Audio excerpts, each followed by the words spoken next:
शालूम दोस्तों, कैसे हैं आप सब। मैं हूं अभी गौरी और आप सब देख रहे हैं बैक टू तौरा। बैक टू तौरा आपके लिए लेके आया है मजीद मालूमाती वीडियोस का एक नया दौर, जिसका नाम है ज़रा सोचिए, जिसमें हम मिलकर बाइबल मुक़द्दस के से हवालाजात को पढ़ेंगे और उन पर गौर व खौज करेंगे और सोचेंगे।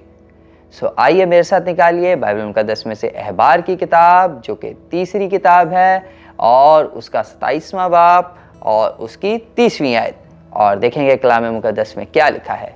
और कलाम मुक़द्दस में यूं मरकूम है, और ज़मीन की पैदावार की सारी दायकी, खा वो ज़मीन के बीज की या दरख्त के फल की हो, खुदावंद की है और खुदावंद के लिए पाक है। दोस्तों, आज का हमारा जो उन्वान है, जिस पर हम गौर व खौज करने जा रहे हैं, इस हवाला के बाद जो मैंने पढ़ा, आप सब समझ गए होंगे कि आज हम बात करने वाले हैं दायकी पर, कि दायकी किसका हिस्सा है, दायकी क्या है। तो कलाम मुक़द्दस हमें ये बताता है कि दायकी खुदावंद का हिस्सा है, और ना सिर्फ खुदा का हिस्सा है बल्कि ये पाक है। तो आइए कुछ मजीद हवालाजात को बाइबल मुक़द्दस में से पढ़ते हैं और गौर करते हैं। मेरे साथ निकालिए गिनती की किताब, उसका 18वां बाब और उसकी 21वीं आयत। और कलाम मुक़द्दस में यूं मरकूम है, अब बनी लावी को उस खिदमत के मुआवजा में जो वो खैमा इज्तमा में करते हैं, मैंने बनी इसराइल की सारी दायकी मरूसी हिस्सा के तौर पर दी। मेरे साथ निकालिए गिनती की किताब, जो कि बाइबल मुक़द्दस की चौथी किताब है, उसका 18वां बाब और उसकी 24वीं आयत। और कलाम मुक़द्दस में यूं लिखा है, क्योंकि मैंने बनी इसराइल की दायकी को, जिसे वो उठाने की कुर्बानी के तौर पर खुदावंद के हजूर गुजरानेंगे, उनका मारूसी हिस्सा कर दिया है। इसी सबब से मैंने उनके हक में कहा है कि बनी इसराइल के दरमियान उनको कोई मिरास ना मिलेगी। मेरे अजीज़ों, लावियों के बारे में खुदावंद फरमाते हैं कि हिलाने की कुर्बानी, उठाने की कुर्बानी के तौर पर दायकी उनका हिस्सा कर दी गई है। मेरे साथ निकालिए इस्तिस्ना की किताब, उसका 14वां बाब और उसकी 24 और 25वीं आयत। और कलाम मुक़द्दस में से हम इसकी तलावत करेंगे।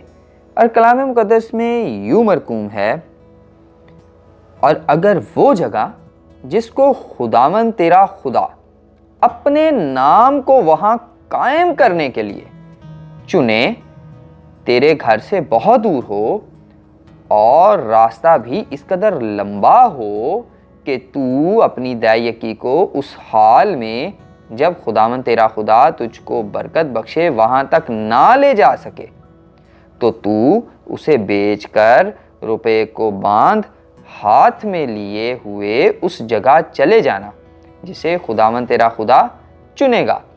पाक कलाम का पढ़ा और सुना जाना हम सब के लिए खुदावंद की पाक बरकत और रहमत ठहरे। खुदा का शुक्र हो। मेरे अजीज़ों, इन हवाला जात को पढ़ने के बाद, कलाम मुक़द्दस में से तलावत करने के बाद, जो पहला सवाल जहन में आता है वो ये है, क्या चर्च या इबादत खाना वो जगह है जहाँ पर खुदावंद ने कहा था कि मैं अपना नाम रखूँगा? क्या चर्च या इबादत खाना वो जगह है जहाँ पर खुदावंद ने अपना नाम कायम किया, और खुदावंद कहते हैं कि तू अपनी दायकी, अपनी सारी दायकी वहाँ लेके आना? क्या इसका खुदावंद ने हुक्म दिया? क्या इबादत खाना या चर्च हैकल मुक़द्दसा है? क्या पादरी साहबान लावी के कबीला से ताल्लुक़ रखते हैं? क्योंकि खुदावंद बारी ताला ने तो इन हवालाजात के मुताबिक लावियों और काहिनों के हक में यूं फरमाया कि सब दायकी उनकी है। क्या पादरी काहिन है? किस बुनियाद पर पादरी को दायकी दी जाती है? दायकी फिर किसका हिस्सा है?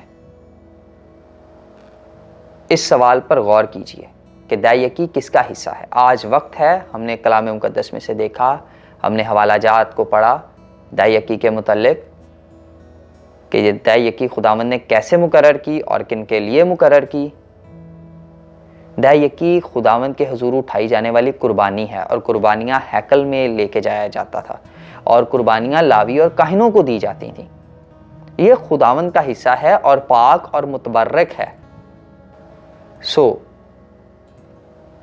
क्या پادریوں کو دائیکی دینی چاہیے؟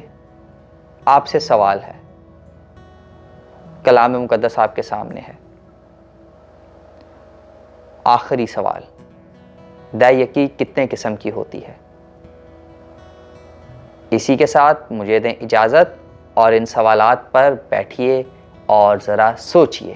شالوم۔